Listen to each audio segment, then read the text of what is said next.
everyone. Welcome to Beauty Bound with your host, Cristal, with Beauty Pro Bookkeeping and Artsy Cristal. And I'm going to introduce my co-host. Hello, I am Jackie Rodman. I own Skinfinite. I'm in Salons by JC on Huebner Road. And today we're actually very excited because with all these, non-competes and all this shit that's been going on right now it's not just the beauty industry, it's just all over the place. Mm-hmm. We thought, who better to answer to any questions or to tell us exactly what this means than, Rick from Escamilla law firm. Last time I gave you a shout out and I fucked it up so bad. And then I had to tell Matt, you better erase that because I fucked it up. But can you please introduce yourself and tell us about yourself a little? Yeah, absolutely. So Rick Escamilla from the Escamilla Law Office. We do employee related matters. We do contracts. We focus on transactional work, so buying, selling businesses. But non-competes are usually a part of transactional work. Mm-hmm. And then recently, I'd love to do a plug here. We recently expanded to estate planning, so so now we're doing wills, trusts, power of attorneys, and all the whole lot. But thank you for having me. Really excited. The topic has been I've gotten a lot of questions about it. I think there's a lot of uncertainty, but we could dive in and you could ask me whatever you guys want. Oh, by the way, my hair is actually purple too. Oh yeah, so you guys just can't see it right now. You can't see it. But it's purple. Yeah. So he wanted to match us. Yeah. We have a special green screen cap on his head. Yeah. He wanted to give just a mysterious vibe. Yes. It's purple. I just always shave my head. Yeah, so it's good. We told him kind of late about the podcast, so that's why he said he couldn't let it grow out, just so we could see the color. Yes. But again, we're super excited to have you. Thank you. But yes, I think there is a lot of uncertainty, and mostly in salon owners or spa owners, more than anything, at least in the beauty industry part of it, because anytime that somebody hires out a hairstylist, there's always this, well, you can't go work for somebody else, or you can't do this on the side, or if you're here, and that's it. Yes. You can't take your clients anywhere. Like, if you leave, you're basically on your own, and you can't do this anywhere near You have me. to rebuild your clientele. You can't take our clients, and then people feel like they're stuck there because they can't. They're afraid to leave and then try and regrow their business and get more clients. But what we didn't know is what you told us earlier. So can you please elaborate a little bit on that, on what it actually means? Yeah, absolutely. So when you if you take a macro view, right? Wonder why are non-competes a thing, right? Non-competes are in place for obviously the benefit of the employer. They're there to say protect their business from an employee taking some of their business or starting something similar nearby. It's actually there to improve. The idea was to improve commerce, right? To improve capitalism and the lot. But I think one of the things we're seeing, so there's three parts, right? There's in the agreement you'll see non-competes. You'll see some non-solicitations, and you'll see non-disclosures, right? Okay. And I'll kind of go through the three. Non-competes is the one that's kind of off the table right now. Yeah. But non-solicitation, basically you can't take my client and you can't take my employees. That's still there to protect the business owner. Yeah. And I think as part of a good contract updates, I think a lot of employers and this is across the board, right? Yeah. They're going to be looking to beef up their non-solicitations, beef up their non-disclosures. Okay. The non-disclosure is basically if you're sharing certain information with them, and maybe not in the salon industry, but even in the salon industry, right? Formulas. You have exactly. You have certain hair formulas. You have or even the books or the client list or things like that. So they might increase the length of the CDA. You can't share the XYZ info for 2 years after you leave, 3 years. So that's still protected then. That's still protected. See, and I think that's what people think is not protected. I think that's what everybody is going batshit crazy over, thinking, we're fucked. Like that's basically it. Yeah. No, I think traditionally non-competes were always super hard to enforce. You had to really tailor it to geography, type of work, the duration. You had to include competitors, and trust me, I've seen a lot of non-competes. Yes. And I can tell you, like, just based off of what I've seen, I think a lot of them are just not enforceable anyways. Yeah. They wouldn't have been had they ever gone to court. Oh, shit. So it's a lot of bullshit then, like basically, kind of. Well, I think they're just a lot of them are written so poorly. Yeah. Non-competes in Texas are enforceable, but they're very narrow in scope, and they're really you really have to have a very good reason to have one in there. So look, I think the non-compete right now that's leaving, what's off the table now, I think it's good for the employee in the fact that now once they leave the company, they can go to a competitor, even if it's right across the street. I don't see any reason there should have been a restriction on that anyways. And now they can go start their own beauty salon or hair salon, like if it's right down the corner. So that's really beneficial. I know before the show you and I were talking about a couple of things, and you had mentioned what if it's a shopping center and there's there's a restriction on the leases that they're giving out, and maybe they won't give you another beauty salon if there's already one there. Oh yeah, that happens. So that falls into the exclusivity clause, between the leaseholder and the person leasing the spaces, and that's outside of a non-compete, because non-competes are going to be between employer and employee. Okay. So if you're getting a lease from a building, and you're opening a beauty salon, you might negotiate with the person giving you the lease, like, hey, look, don't put a competitor right next door to me, right? Yeah. Which that makes sense, and I think we have. In the beauty industry, I think we have a lot of this shit confused, and because we just hear one word and we just get stuck to that one thing, and we really don't even look. And I think that's that's what's going on right now. Nobody's actually taking the time to read what any of this means. There's the black letter law always, and then there's how it gets interpreted and how it actually gets enforced. Like I said, non-disclosures traditionally were hard to enforce, but I think overall, it'll definitely benefit the industry. I don't think the business owners are going to be as hurt as I think they're expecting. I think a lot of people think they have no protection now. They still have the non-solicitation, which basically they can write into the employee agreement and say, you can't take my clients because, look, as part of your employment, typically the clients coming in the door, they'll say that's the salon clients, right? Yes. And you can't take those. That'll be in the agreement. And the other part that's in the agreement is, the stuff I mentioned, the client list. You can't share that client list, give that info to somebody, which is part of the non-disclosure agreement. So does that, now when talking about clients, does that mean also, let's say I have my clients at that salon, I've built up my clientele at that salon. Does the non-compete mean that's covered also, or not, maybe not but then solicitation, sorry. Does that mean that even though I've serviced all those clients, they're still the salon's clients then, and I can't take that? Is that kind of it? Yeah, so typically, in the agreement, it'll say something like, if you were marketing for those clients while you were an employee there, like on your business card, it might say, whatever salon you're at and have your name on it, and that client came through while you were working there. Yeah, it's likely that's a client of the salon. Okay. So it might be difficult for you to solicit them away. But no, one thing you can always do is in your agreement, you negotiate that the non-solicitation clause, and this is as the employee, that it lasts only for a certain duration, right? So, you could say, hey, I won't solicit your clients for a year, right? Yes. But after that year, it's fair game. Yeah. So you could always negotiate that and, write that into the contract. See, and I think that's what people are scared of. I don't know what you've read with the non-solicit or non-compete. Sorry. See, now I'm getting all the fucking words confused.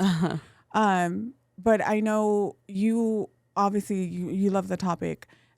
What is it that you saw kind of in the topic that kind of caught your eye? So what caught my eye was another bookkeeper we follow. I saw her story and she was like, oh, Texas now, I don't think the wording was bans non-compete contracts, but I know in my lease it was saying oh, I can't open a salon within a 2-mile radius. And I was like, oh, okay, is that just null and void now?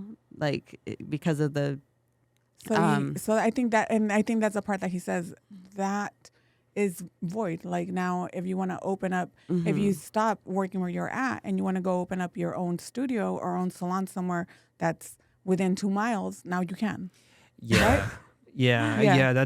That's the non-compete part, right? Okay. You can't now. You can go open up that salon, but the non-solicitation is still there, right? You can't call those exact same clients that you likely had if that agreement is in there. So since I'm at a suites too, what was also in the clause was I can't take any other tenants with me to just have some big old salon. And that's not the non-compete. Like you said, that's a non-solicitation because then you're soliciting them to be like, hey. The clause says non-compete.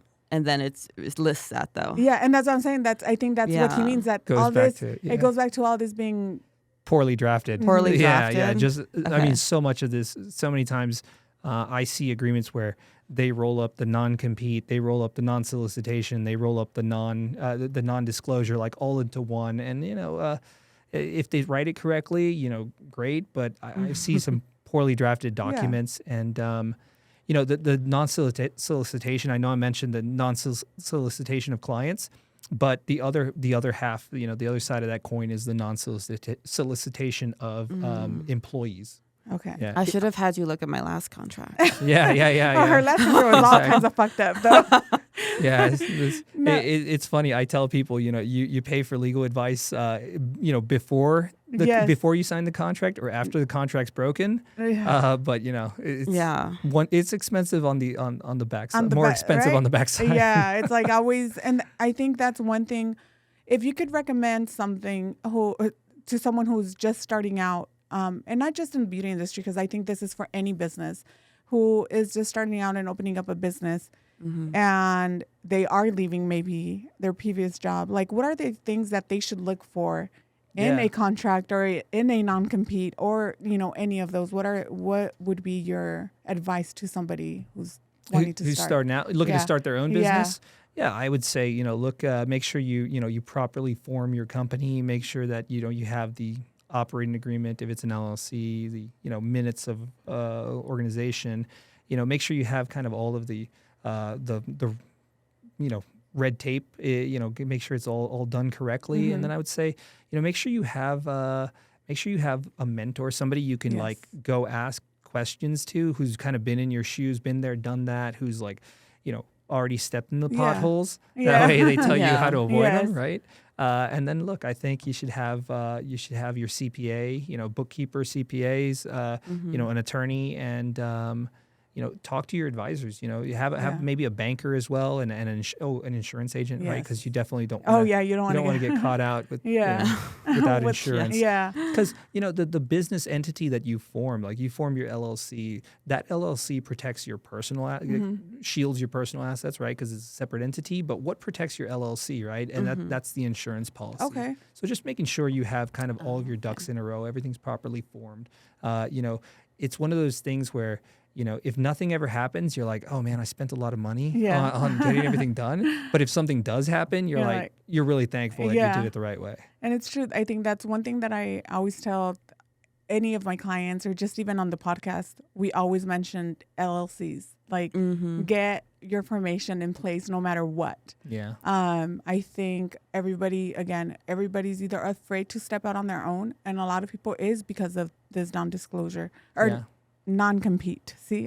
But a lot of people it's because of that, because they're afraid to go out on their own, because they fear leaving their clientele behind. They feel like they're not going to be able to grow because they have this contract that they had with this company, so they end up staying. Yeah. And for us, I think the advice is always like, for me, I always say, just fucking do it. Like, go out on your own. Yeah. You know, don't be afraid of the what if it doesn't, I don't make it. What if I don't do this? And lately it's been more of call Rick, like, because, you know, I told you this from the beginning. I could have probably done my LLC, but I couldn't have done the minutes and what was the other? The operating agreement. Yeah, I don't know how to do any of that shit. Like, Yeah. you know, I probably would have fucked it up somehow, and I would rather not. Like, I'd rather just pay somebody who knows their shit. And you were very well recommended by Matt, you know. So thanks. now for me, it's like, okay, this is who I recommend, and this is who you need to go to. It's a little bit of peace of mind, you know. No, I totally agree. And I appreciate that. Yeah, so that's why I'm like, always the shout outs are when anytime that like, well, why do I need the minutes, or why do I need? I said, I don't know why the fuck you need them, but you need them. So and that's always my answer. I really don't know. I said, but obviously there's a reason why I have them. There's a reason why I went with somebody who knows why I need them. So can you explain why we need them? Oh, I was actually about to say that. Actually, if you want to Google piercing the corporate veil, you can Google, and you can spend all day on that. But basically it boils down to you know, if you get sued, if something were to happen, you know, and you know, the other side asks for your minutes, your operating agreement, things like that. You know, what you want to be able to show is that you're operating it like a true business, like an LLC. There is a true separation between the individual that you are and the business that you own. Your business should have a business account. Don't commingle funds, you know, don't take a loan for the business and then drop it into your personal account and then run everything out of there. Yeah. Well, that's genius. No, of course Jackie would say that. Yeah, and look, I mean, that might not even be like, you know, any sort of malintent, right? It just might be something, you know, individuals are running their business expenses or just everything out of their personal account just because they don't know they need to separate it. So that's something you need to get formed, just because if it looks like, you know, you as an individual and the company are the same entity, then that's kind of when, you know, if there's a lawsuit, they can kind of pierce the corporate veil. You just want to always have that distinction between, you know, you and the company. So when you sign, even when you sign something, like, you know, you'll never want to sign it, you know, like myself, I'll never sign it like Rick, you know, I'll sign it, you know, on behalf, you know, the Escamilla law office, you know, signed by Rick as you know, as the attorney or whatever. See, right? We don't know. Yeah.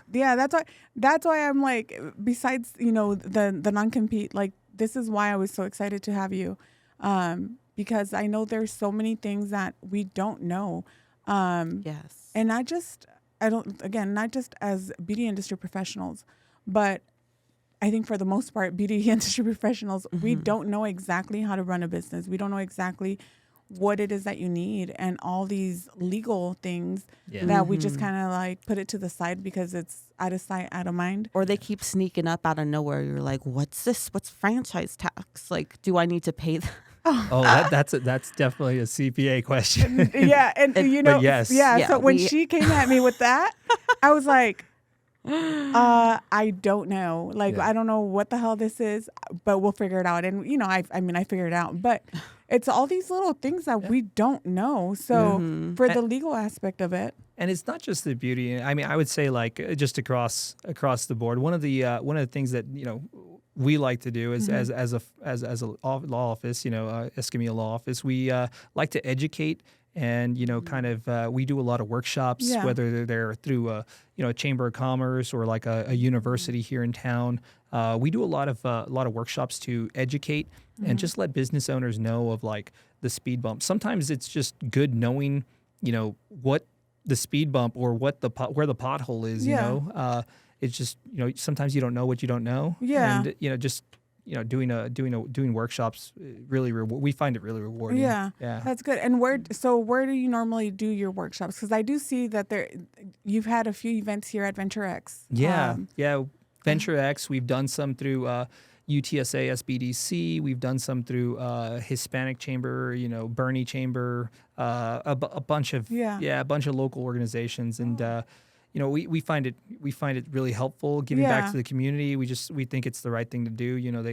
This community is kind of who helped build me, so giving back is super important. And just FYI, my brother is actually a hairstylist as well, so really good tie-in here. Yeah, and that was very interesting because I think that's one of the first things I ever found out about you, that your brother was a hairstylist, and I was like, oh, so I think honestly that's even why I chose you. Not so much, you obviously came with amazing recommendations from Matt, but then knowing that in a way the industry because you have somebody who's in the industry. Yeah. So I'm sure you hear all the BS that goes on from your brother, Yeah. I mean, he's been in the industry a really long time. He's done a bunch of stuff. He's managed, Salon. He's done kind of a lot of things. Yeah. So I've heard a lot about the industry. Yeah. That's awesome. Him and I are real close. So he tells me a lot of stories. Yeah. So and I think, like I said, that was my main reason for even just going with you for my LLC, and